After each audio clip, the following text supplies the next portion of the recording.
this song. The holiest song on the radio.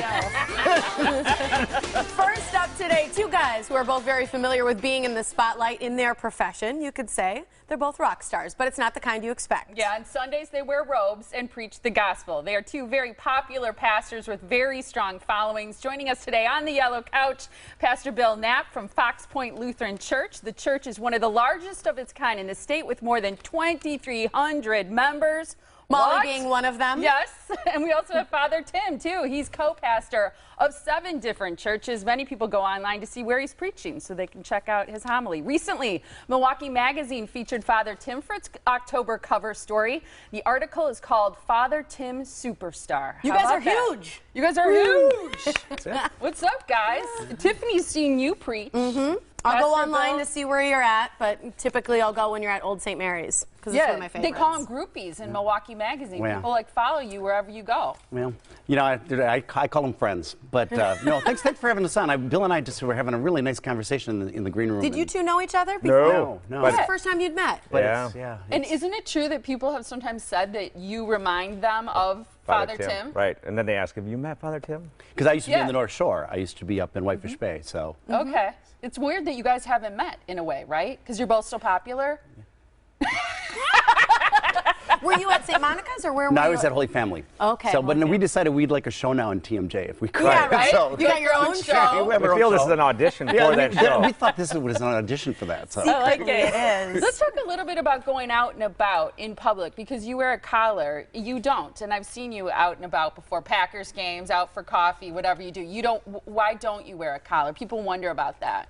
I just usually wear a collar on Sunday mornings, funerals, weddings, but I know people know me for who I am, so I don't really feel like I need to. So. Yeah. And I wear one because it just, for me, it's convenient. First of all, limits the wardrobe choices, which is great. Yes, you never have a fashion crisis. I never have to think in the morning, you know. Right. But then also what it does is it gets me into stuff without people asking. So like, Free tickets. Free tickets. Yeah, Free well, coffee. unfortunately, it's lost its appeal for discounts. But you know. But one of the things though that like if you want to go to the hospital, nobody then asks you why you're going or where you're going. You get, and also for a lot of people in our tradition, but also I think in the Lutheran tradition, it is a sign of comfort. Yeah. And it also is a sign of a person showing up and saying, I'm here and I'm with you and I care. So.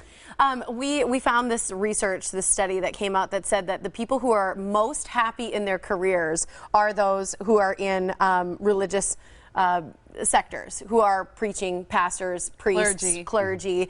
And so we wanted to know a little bit. I want you to kind of talk about your past because I think it's very fascinating when you both decided that you wanted to live a life of faith. I think the proper phrasing of that question, at least for me, would be is not, are you happy because what you do?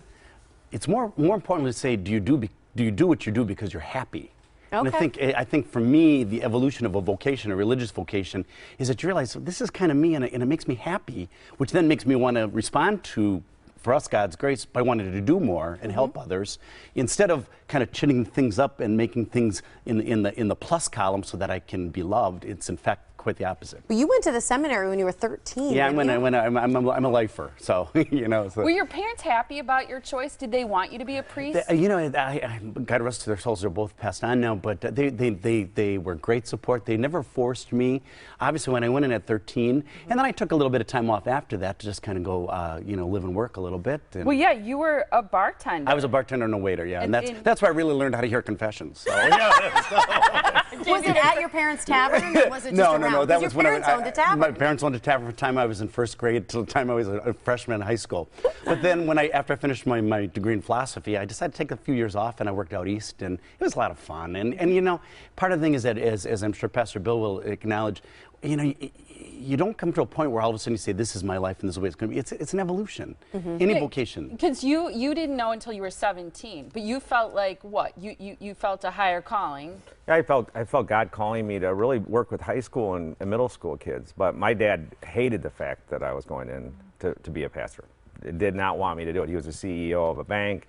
And so when I told him, I was expecting this joy in his face and all this support and love. And he looked at me and said, you're not going to live in the lifestyle you're accustomed to. It's not the kind of 401k he was hoping for, No, right? well, but really, like Tim said, really feeling blessed. It's the people we work with and the lives we change and the hearts we open up. It makes it exciting and fun. So we love it. Well, and looking at pictures of your life, because we have a lot of you with your kids, your wife at Packers games. You started running a number of years ago, lost a whole lot of weight. I know a lot of people at church were talking about that for a while. They're worried. Yeah, they were worried. Rock climbing. Whereas Father Tim, you took a vow. You're not married. Right. You don't have kids. Right. Those are two different lifestyles, both preaching, but two very different choices. I think it's like a great symphony. I mean, we're all playing different instruments and different ways of doing it.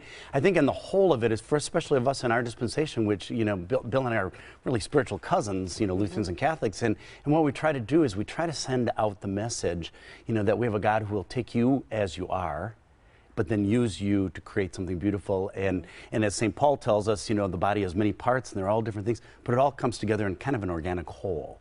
And so even though we're very different, we're very much alike because we're part of the same body, which for us at least is the body of Christ.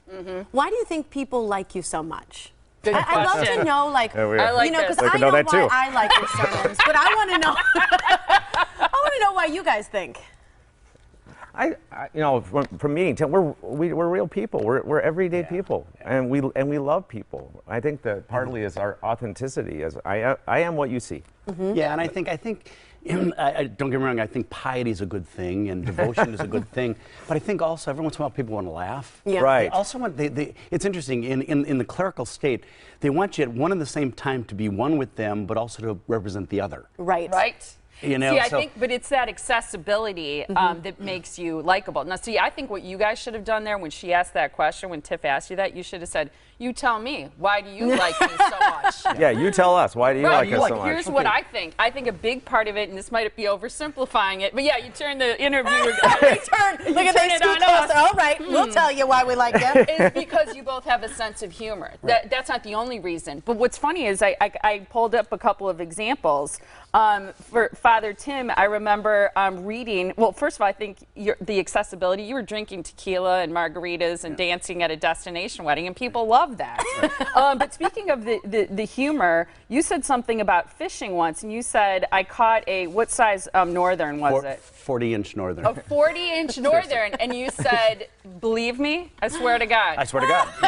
I think that the funny thing is also people don't want just the comic relief, but that's an entrance in. Yeah. I also think that there's just a natural religious sensibility in people.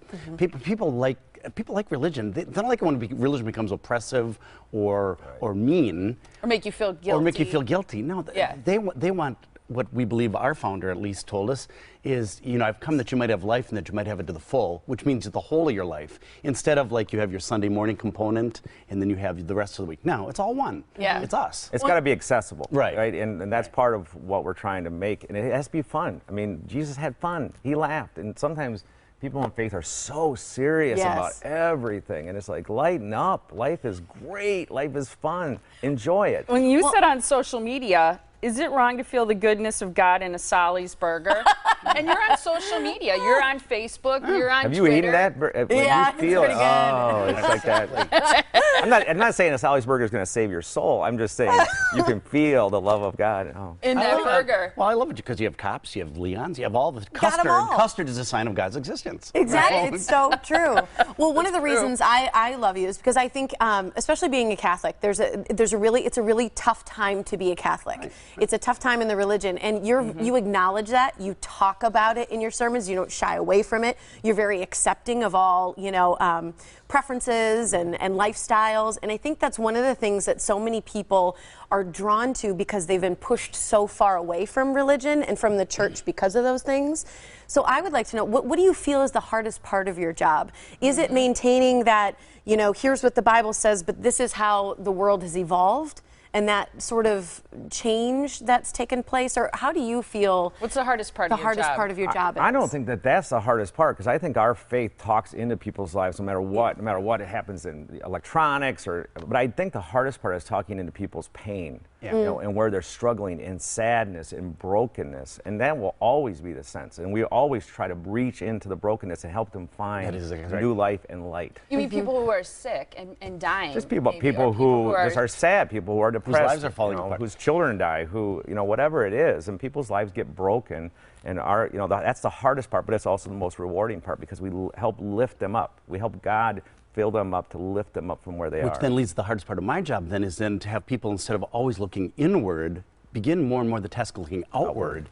Because, you know, we have a lot of problems in the city, in the country, and in the world.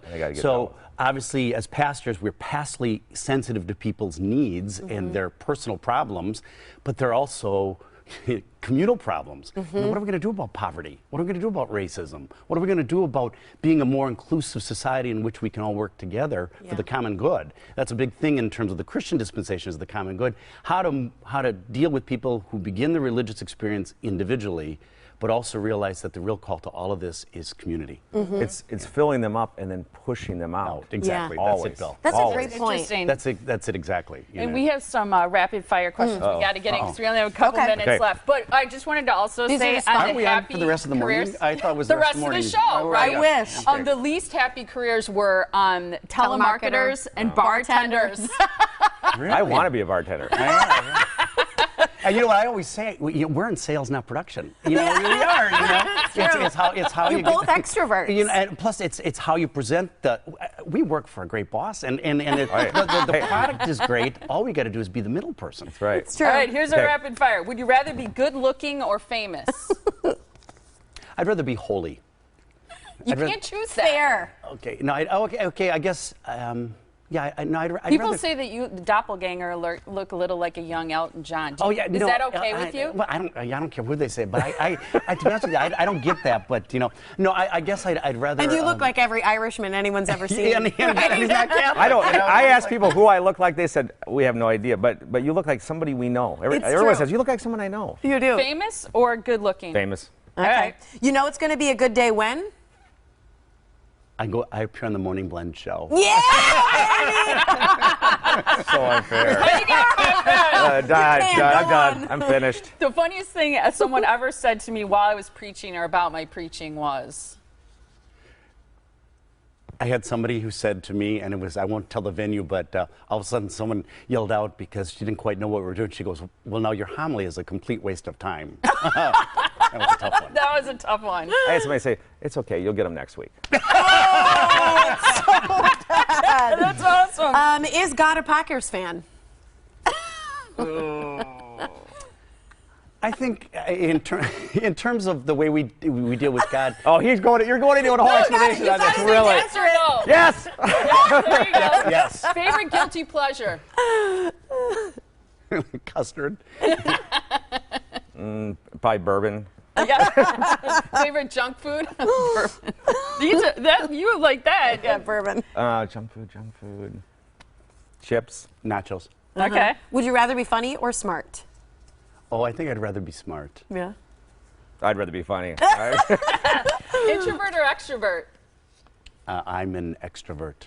I'm right in the middle. I'm kind of introvert. I like to kind of take time away. I love extrovert, but I'm also a little bit introvert. Okay. You guys are great. Thanks for both being here. Can people find you online? Fox Point Lutheran Church has a website. foxpointchurch.org. Okay. And Thrilllywomen.org. And we'll soon have our own show, so stay tuned for our show. It's gonna be. And do you say bless you when someone sneezes? Of course. Always. I even give the gesture. I'm a Protestant. I don't do the gesture. Sound out for today. Go to our Facebook page. Let us know. Do you always say bless you when someone sneezes? Because you should. Because you gotta. Thanks, you guys, so much Thanks for your very time. much. for having us. Have a good Appreciate it. day. You guys are awesome. Come back anytime.